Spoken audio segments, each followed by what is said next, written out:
हमारा निर्देशांक ज्यामिति का लेक्चर नंबर 2 होने वाला है। लेक्चर नंबर 1 में हमने काफ़ी सारे क्वेश्चन करे हुए थे और उनके बारे में भी जाना था। बोर्ड पेपर के रिवीजन की जो तैयारी चल रही है उसका सेकंड पार्ट होने वाला है निर्देशांक ज्यामिति का।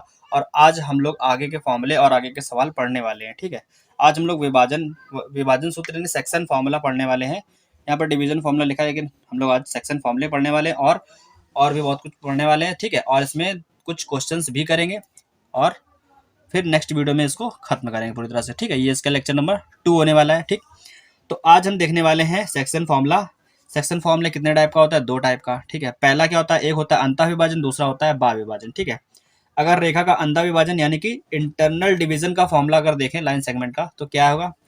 अगर दो बिंदु हमको दे रखे हैं ए और बी, है ना, उनके निर्देशांक क्या है? x1 y1 x2 y2, और कह देगा कि बिंदु आर जो है इसको ए बी को m1 और m2 रेशियो में विभाजित करता है। ठीक है, तो इस बिंदु आर के जो निर्देशांक होंगे उसके लिए फॉर्मूला क्या होगा?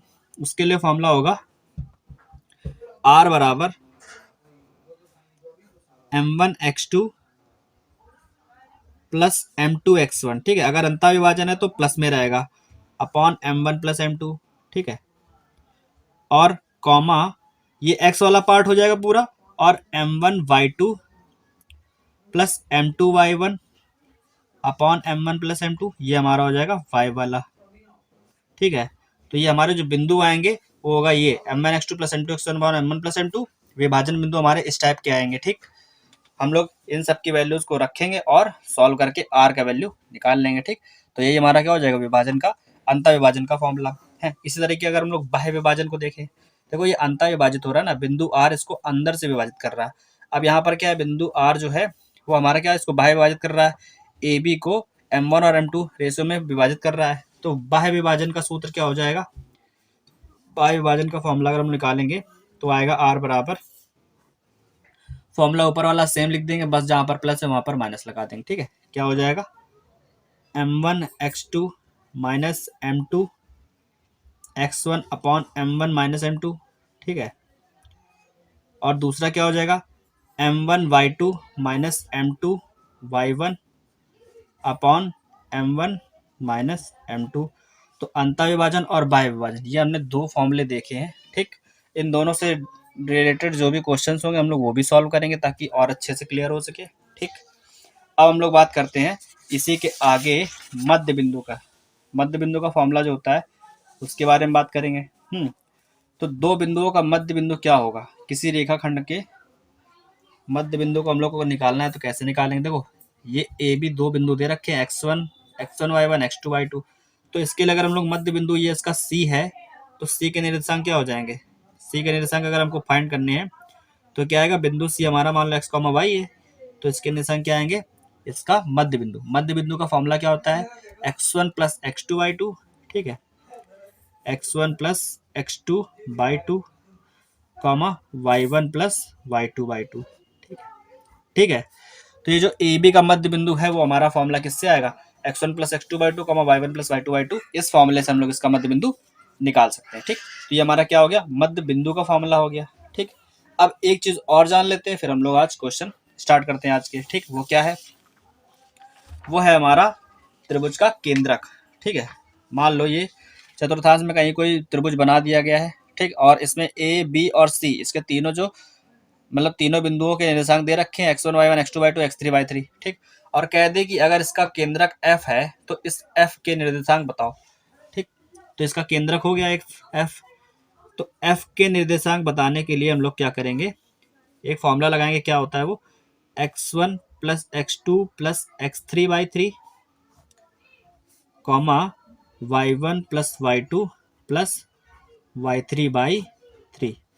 इस फॉर्मूले की हेल्प से हम लोग इसका केंद्रक फाइंड करेंगे, यानी कि सेंट्रोइड ऑफ ट्रायंगल। ठीक है, तो इस फॉर्मूले से हम लोग क्या करेंगे? इसका केंद्रक फाइंड करेंगे। ठीक, अब हम लोग चलते हैं क्वेश्चंस पर और क्वेश्चन सॉल्व करते हैं। ठीक, पहला क्वेश्चन आप लोगों के सामने है, देखो क्या लिखा है। उस बिंदु के निर्देशांक ज्ञात करने हैं जो बिंदुओं 4,-3 और 8,5 को जोड़ने वाले रेखाखंड को आंतरिक रूप से 3:2 के रूप में विभाजित करता है। ठीक, तो जो बिंदु है वो हमको क्या दे रखे हैं?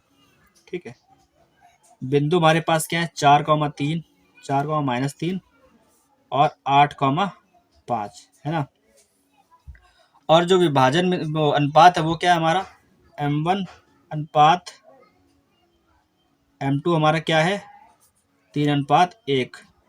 ठीक है, तो हमारा m1 का वैल्यू 3 हो जाएगा, m2 का वैल्यू 1 हो जाएगा। और इसको हम लोग x1 y1 x2 y2 के रूप में मान लेते हैं। ठीक, आंतरिक आंतरिक रूप से विभाजन करने को कह रहा है ना, तो अंतः विभाजन का फॉर्मूला लगाएंगे। अंतः विभाजन का फॉर्मूला क्या होता है, यहाँ लिख लो, अंतः विभाजन सूत्र से क्या होता है, अंतः विभाजन का फॉर्मूला लगाएंगे तो बिंदु क्या आएगा हमारा, बिंदु मान लेते हैं x, y बराबर क्या होता है m1 x2 plus m2 x1 upon m1 plus m2, ये हो गया, comma m1 y2 plus m2 y1 upon m1 plus m2। ठीक है, ये हो गया। अब सबकी वैल्यू हम लोग को दे रखी है, उठा के लिखनी है बस। ठीक, देखो x1 ये है और m1 वगैरह ये है। m1 का मान कितना है 3 इंटू x2 का मान कितना है 8। ठीक, प्लस m2 कितना है हमारा 1 इंटू x1 का वैल्यू कितना है 4। ठीक, अपॉन m1 प्लस m2 यानी कि 3 और 1, 3 प्लस 1 हो जाएगा। ठीक, अब यहाँ पर m1 y2, m1 कितना है 3 है, y2 कितना है हमारा, y2 है 5 प्लस m2 1 है और y2 कितना है y1 है -3 अपॉन m1 प्लस m2 यानी कि 3 प्लस 1 हो जाएगा। ओके, अब इसको केवल सॉल्व करना है और हमारा आंसर आ जाएगा। ठीक, तो ये जो निर्देशांक चाहिए हमको एक्स वाई के, ये मिल जाएंगे। करो सॉल्व जरा। तो यहाँ पर क्या हो जाएगा 8 3 ज़ा 24 और प्लस 4 1 ज़ा 4 अपॉन 4। ठीक, कॉमा यहाँ पे क्या हो जाएगा 15 माइनस का 3 अपॉन 4, कितना आ जाएगा भाई, तो ये हमारा हो जाएगा 24 में 4 जोड़ दो अपॉन 4। ठीक है, 15 माइनस 3 करेंगे तो कितना आएगा 12/4, कट कर दो, जो आएगा वही आंसर है। 2 से कट कर 4 से कट कर 7 आया, 4 3 ज़ा 12 यानी कि x, y इज इक्वल 7, 3। तो ये हमारा आ गया विभाजन बिंदु का निर्देशांक।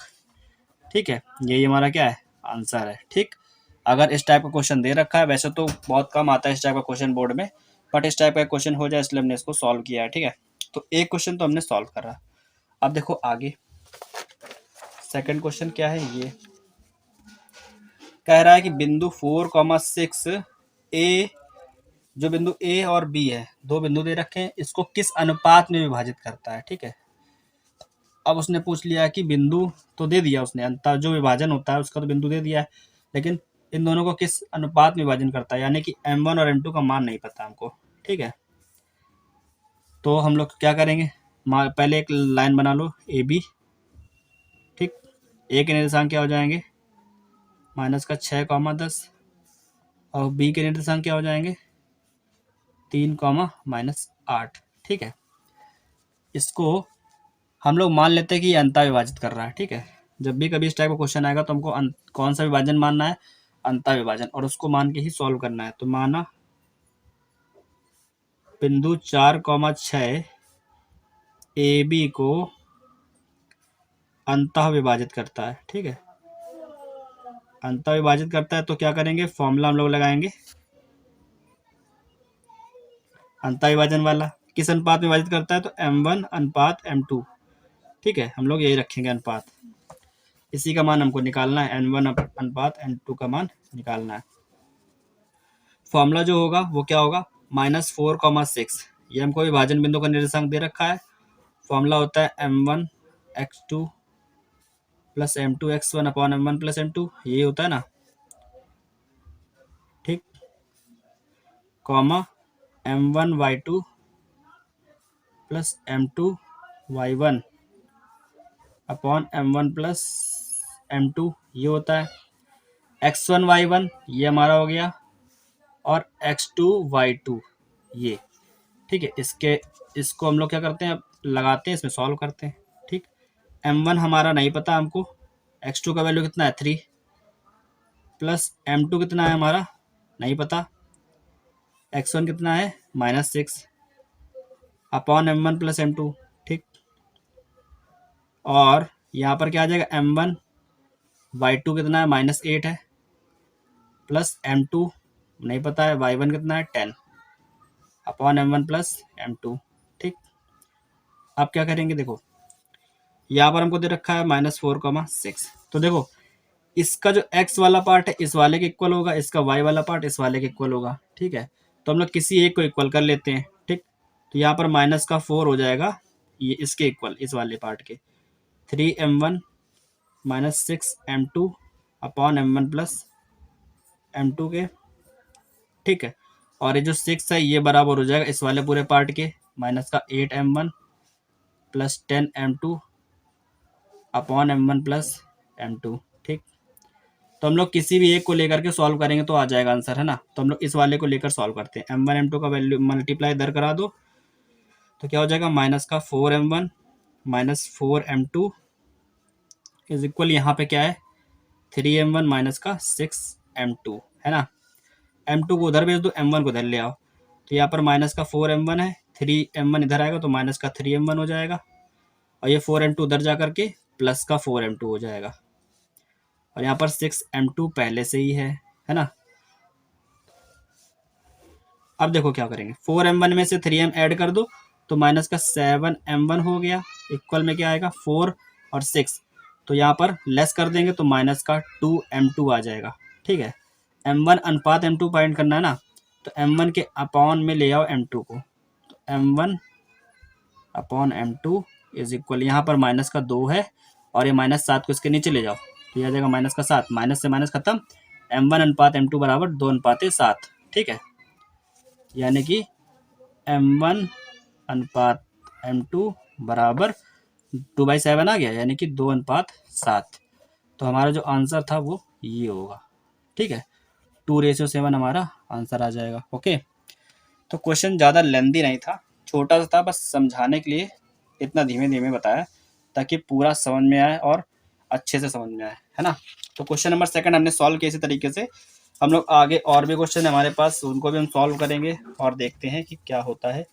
यदि बिंदु ए बी, ठीक है, क्वेश्चन जितने भी है सब अच्छे हैं और ये क्वेश्चन मेरे ख्याल से बोर्ड एग्जाम में आया हुआ है। यदि बिंदु ए बी ए और बी को मिलाने वाले रेखाखंड का मध्य बिंदु है, ठीक, मध्य बिंदु का हमने फॉर्मूला पढ़ रखा है, और एक कंडीशन भी दे दी a - 2b बराबर 18 हो तो k का मान बताना, जो ये k दे रहा है इसका मान बताना है। ठीक, बिंदु ए बी के लिए मध्य बिंदु का फॉर्मूला क्या होगा, ए बी के लिए मध्य बिंदु का फॉर्मूला हो जाएगा x1 plus x2/2 y1 plus y2/2। अब ए और बी ये हैं हमारे, ठीक है, ए और बी इनके निर्देशांक क्या है 10, -6, इसका है k,4। ठीक है, तो x1 y1 x2 y2 formula क्या हो जाएगा a, b बराबर x1 प्लस x2 यानी कि 10 plus k/2 y1 plus y2 यानी कि -6 प्लस 4/2। ठीक, अब हमारा इसका x वाला पार्ट इसके इक्वल हो जाएगा, जैसे पिछले वाले भी किया था, a इज इक्वल हो जाएगा,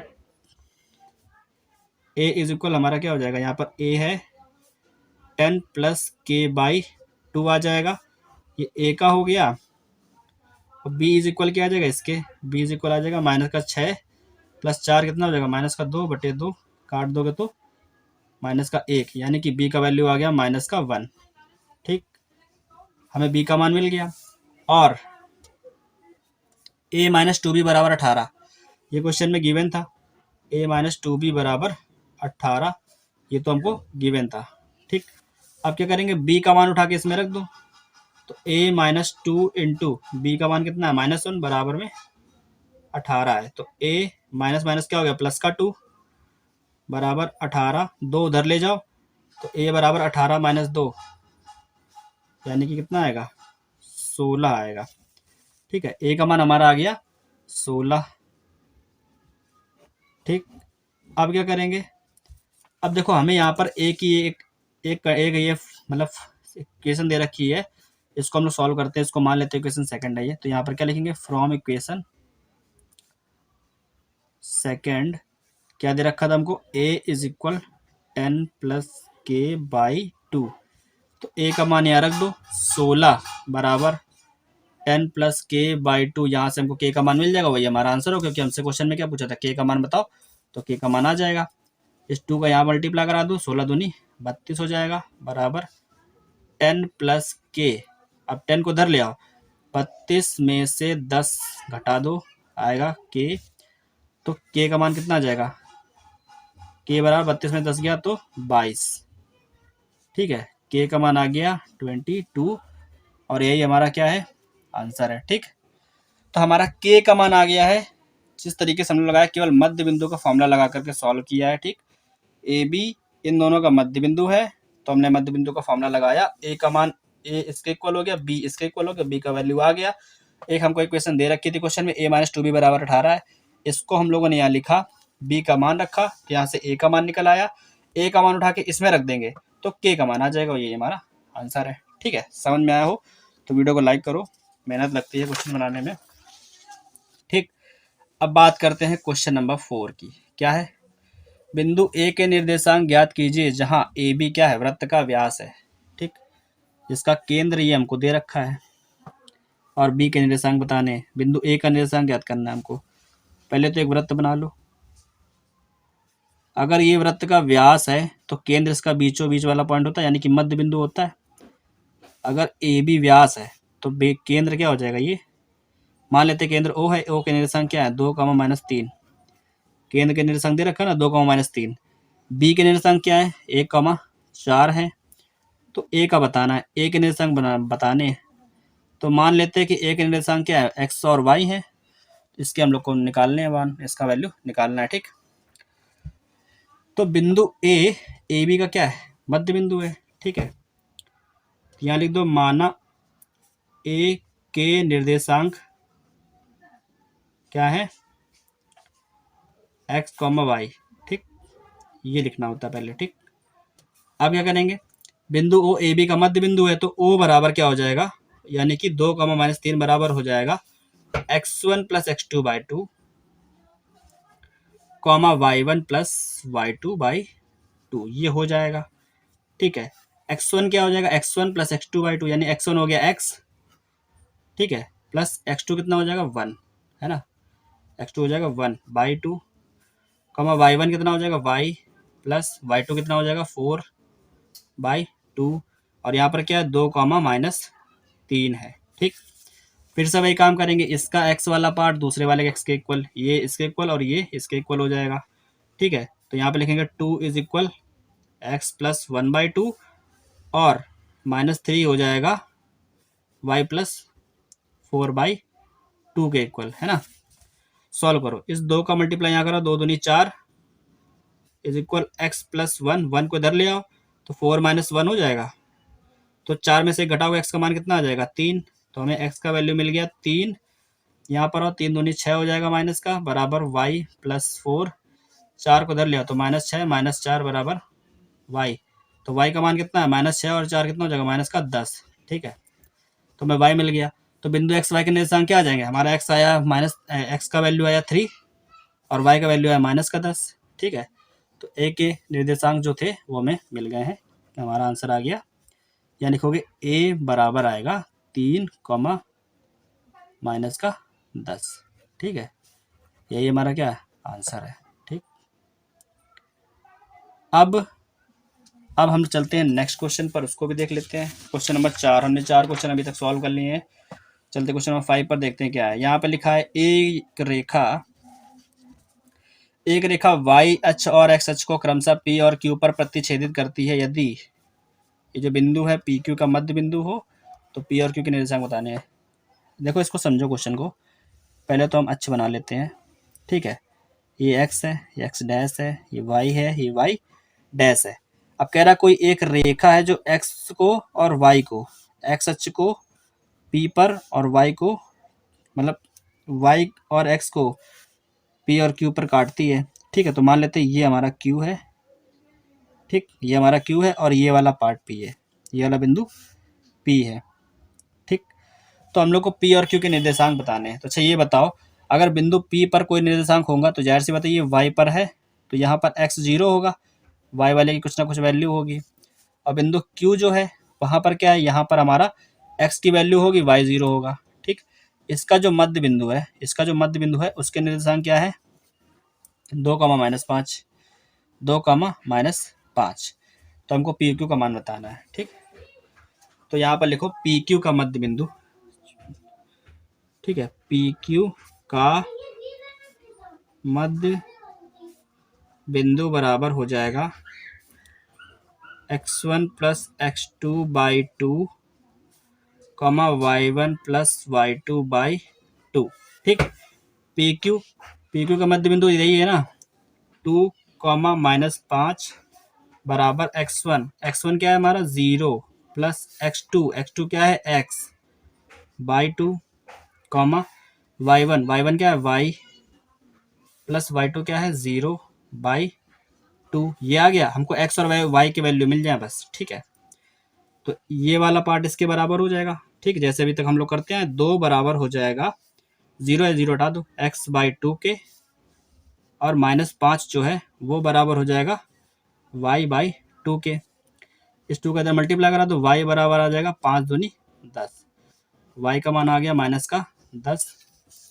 2 का इधर मल्टीप्लाई करा दो तो x का मान कितना आ गया 4, x बराबर आ गया 4। ठीक है, तो हमको x का मान मिल गया, y का मान मिल गया। हमने बिंदु P के निर्देशांक क्या माने थे, तो P के निर्देशांक थे हमारे 0, y। ठीक है, P था हमारा 0, y, तो ये आ गया हमारा 0, y का मान कितना है -10। ठीक है, तो बिंदु P मिल गया। इसी तरह Q के निर्देशांक क्या आएंगे, Q हमने माना था x, 0, x का मान कितना निकल के आया है 4, तो ये हो गया 4, 0। तो ये हमारा क्या है आंसर है। बिंदु P के और Q के निर्देशांक बताने थे जो कि हम लोग ले आए 0, -10 और 4, 0। तो ये हमारा क्या है आंसर है। ठीक है, क्वेश्चन इजी था, समझ में आया हो तो अच्छी बात है, और ना समझ में आया तो दोबारा देखो, इसको समझ में जरूर आएगा। ठीक है, चलते हैं क्वेश्चन नंबर 6 पर और उसको देखते हैं, उसको भी सॉल्व करते हैं। क्या है लिखा है, उस त्रिभुज का केंद्रक ज्ञात कीजिए जिसके शीर्ष ये हैं। ठीक है, अब एक त्रिभुज बना लो। अब सेंट्रॉइड का फॉर्मूला बहुत सरल होता है। ठीक है, तो सबसे पहले क्या करो, यहाँ पे लिख लो बिंदु ए हो गया 7, 5, बी हो गया 5, 7, और सी हो गया हमारा -3, ठीक है, मान लेते ये हमारा x1 y1, ये हो गया हमारा x2 y2, और ये हो गया हमारा x3 और y3। ठीक, अब हम लोग क्या करेंगे, केंद्रक का फॉर्मूला लगाएंगे। तो केंद्रक बराबर होता है x1 plus x2 plus x3/3, y1 plus y2 plus y3/3। ठीक, तो केंद्रक हमारा क्या आ जाएगा, x1 क्या है 7 प्लस x2 क्या है 5, x3 क्या है -3। ठीक है, अपॉन में 3 है। फिर y1 कितना है 5, y2 कितना है 7, y3 कितना है 3/3। ठीक, तो अब इसको सॉल्व कर लेंगे तो जो हमारा आंसर आएगा वही हमारा केंद्रक होगा। तो 7, 5 कितना हो गया 12, 12 में से 3 हटा दो, कितना आएगा 9/3। इसको ऐड कर दो, 7, 3, 10, 5, 15, 15/3 कैंसिल करो, 3 3 ज़ा 9, 3 5 ज़ा 15। ठीक, तो केंद्रक हमारा क्या आया 3, 5। ठीक है, ये हमारा क्या है केंद्रक है। तो ये सबसे इजी क्वेश्चन था अब तक का हमारे लिए। ठीक है, जो कि बोर्ड एग्जाम में कभी भी नहीं आता है, अगर आता भी होगा तो मुश्किल से 1 नंबर या आधे नंबर का आ जाएगा बस। ठीक है, ऑप्शन में भले आ सकता है, उसके अलावा कहीं भी नहीं आएगा। तो क्वेश्चन नंबर 6 था। हम लोग एक क्वेश्चन और करते हैं, फिर आज के लेक्चर को खत्म करते हैं, क्योंकि हर एक फॉर्मूले से रिलेटेड अच्छा सा क्वेश्चन एक बता रहे हैं आपको, तो डेफिनेटली आपको आना चाहिए। ठीक, बाकी पढ़ा हुआ है साल भर आप लोगों ने, तो लास्ट का रिवीजन है, केवल फास्ट ट्रैक रिवीजन कर लो, उसके बाद हम लोग अनसॉल्व पेपर भी सॉल्व करेंगे इस पे। ठीक है, देखो क्वेश्चन नंबर 7 क्या कह रहा है, एक वृत्त के व्यास के सिरों के निर्देशांक दे रखे, इसका केंद्र और इसके त्रिज्या बतानी है हमको। ठीक, तो एक वृत्त बना लो। ठीक, इसका व्यास मान लेते हैं ये है, हम लोगों ने मान लिया ए बी इसका व्यास है और ओ इसका केंद्र है। ठीक है, हमको बताना है केंद्र के निर्देशांक, तो माना केंद्र हमारा क्या x, y है। ठीक है, और निर्देशांक व्यास के सिरों के दे रखे हैं, पहला हमारा हो गया -1, 5, और दूसरा हो गया 3, 1, ठीक। और त्रिज्या क्या हो जाएगी, इसके केंद्र से किसी भी बिंदु, यानी कि ए के निकाल लो चाहे बी के निकाल लो, यहाँ से यहाँ तक की दूरी त्रिज्या ही होती है, ठीक। सबसे पहले इसका हमको केंद्र निकालना पड़ेगा। केंद्र क्या होगा, ए बी का मध्य बिंदु, ठीक है। केंद्र क्या होगा हमारा, केंद्र होगा ए बी का मध्य बिंदु, क्योंकि ए बी इसका क्या है, व्यास है, ठीक है। तो बिंदु ए बी हमने लिख रखा है। मध्य बिंदु का फॉर्मूला क्या होता है, x1 plus x2/2 comma y1 plus y2/2, ये होता है, ठीक है। x1 कितना हमारा -1, तो यहाँ लिखो -1 प्लस 3, ठीक है, बाई 2। y1 कितना हो गया 5 प्लस y2 कितना हो गया -1/2, सॉल्व करो, ठीक है। तो हमारा जो केंद्र है ओ, उसके निर्देशांक आ जाएंगे यहाँ पर। 3 में 1 घटा दो 2, तो 2/2 कॉमा 5 में से 1 घटा दो 4/2, काट दो, यहाँ पर 1 आया, यहाँ पर काट दो 2 आया। तो हमारा ओ के निर्देशांक क्या आ गया 1,2, ठीक है। ये हमारा आ गया केंद्र।